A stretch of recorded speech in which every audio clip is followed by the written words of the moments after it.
আমার কথা ব্লগে স্বাগত বন্ধুরা। আশা করি আপনারা সকলে ভালো আছেন। আর আজ আমি রান্না করব থোড়।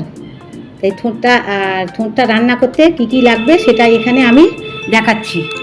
তো আমি প্রথমে ছোট ছোট করে অল্প আলু কেটে নিয়েছি, দিয়ে এই আলুটাকে ভালো করে তেলের মধ্যে দিয়ে আমি এখন ভাজা ভাজা করছি। আর আলুর মধ্যে দিয়েছি হলুদ আর একটু নুন আর হলুদ দিয়ে আমি আলুটাকে এখন ভাজা ভাজা করে নিচ্ছি। বেশ ভালো করেই আমি আলুটাকে ভাজছি। তো আপনারা দেখতে থাকুন। আর থোড় তো অনেক রকমভাবেই রান্না করা যায়, তো আমি আজকে এরকমভাবেই রান্না করছি। এক একদিন এক এক রকমভাবেই আমিও রান্না করি। তো যাই হোক, আপনারা আমার এই রান্না কেমন লাগছে অবশ্যই জানাবেন আর জানাচ্ছেনও। আর এই দেখুন, এখানে আমি আলুগুলোকে তুলে নিলাম। আলুগুলো আমার ভাজা হয়ে গেল। আলুগুলোকে আমি একটা পাত্রে তুলে রাখলাম। আর আর আর কড়াই এবার একটু তেল দিয়ে একটু তেজপাতা আর একটা লঙ্কা, একটু সর্ষে আর দিলাম। দিয়ে এবার আমি ওই ফোড়নটাকে হতে দিচ্ছি। বেশ একটু ভাজা ভাজা আর কি হতে দিচ্ছি। আমি এগুলো সর্ষে দিয়ে করি, আর একটু পাঁচফোড়নও দিচ্ছি। সর্ষে আর পাঁচফোড়ন দিয়ে এই ফোড়নটাকে আমি এবার বেশ একটু ভাজা ভাজা করব। এই দেখুন কি সুন্দর এবার ভাজা ভাজা হয়ে গেছে। এই ভাজা হয়ে গেছে। এইবার আমি এর উপরে দিয়ে দেবো একটুখানি জিরে গুঁড়ো, ধনে গুঁড়ো আর একটু অল্প আদা। এই গুঁড়ো মশলা জল দিয়ে রেখেছিলাম, সেইটাকে আমি এখন ওই তেলের মধ্যে দিয়ে দিলাম, ফোড়নটার মধ্যে আমি দিয়ে দিলাম। দিয়ে এখন ওই ভালো করে কষবো। তা এটাই মশলাটা দিয়ে ভালো করে কষে নিচ্ছি এখন আমি। দেখুন এবার আমি আস্তে আস্তে একে একে সব উপকরণগুলো দেব।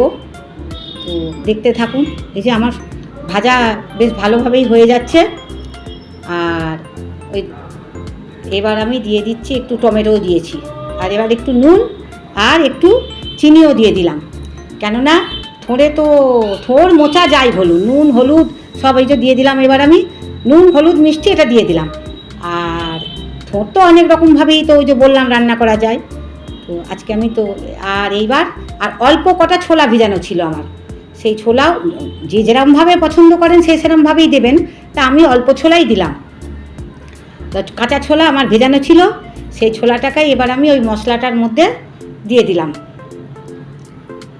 তো আপনারা সবাই দেখবেন এরম করে রান্না করে, আশা করি ভালো লাগবে। আর এইবার আমি আস্তে আস্তে থোড়টাকে এই মশলাটার মধ্যে দিয়ে দেবো। এই যে এবার আমি থোড়টাকে দিয়ে দিচ্ছি। এরকমভাবেই রান্নাটা করে দেখবেন, খেতে খুব ভালো হবে।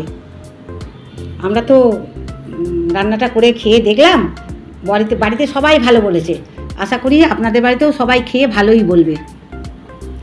আর একটু থোড়ে তো মিষ্টি দিতেই হয়, মোচা থোড়ে। আলুগুলো তো দেওয়া হয়ে গেল আমার।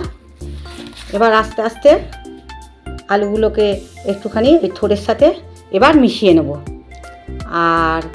আর থোড় কিন্তু আমার আগে থেকে নুন দিয়েই আমি শুধু সব ভিজিয়ে অনেকক্ষণ ধরে রেখে দিয়েছিলাম, নুন মাখিয়ে। তা সেই নুন মাখানো থোড় দিয়ে অনেকটা কিন্তু জল বেরিয়েছে। সেই জলটা চিপে তারপরে কিন্তু আমি এটা দিয়েছি এই মশলার মধ্যে। তো ওই দেখুন আমার বেশ আলুটা দিয়ে বেশ মাখা মাখা হয়ে গেছে। এবার একটুখানি আর কি মিশাচ্ছি আলুটা আর থোড়টা, যেহেতু আলুটা তো বেশ ভালো করে ভাজা। আর আমি এরপরে অল্প জল দিলাম, খুব বেশি জল দিতে হবে না। থোড় আমার ওই নুন মাখিয়ে রেখেই পুরো নরম হয়ে গেছে, আর আলু তো ভাজাতেই নরম হয়ে আছে। তো এবার একটুখানি ওই যে দেখলেন অল্প করে জল দিলাম। তো আস্তে আস্তে আর এবার আমি একটু নাড়াচাড়া করে এবার ওই একটু অল্প সময় আমি ঢাকা দিয়ে দেবো। তো আপনারা দেখতে থাকুন।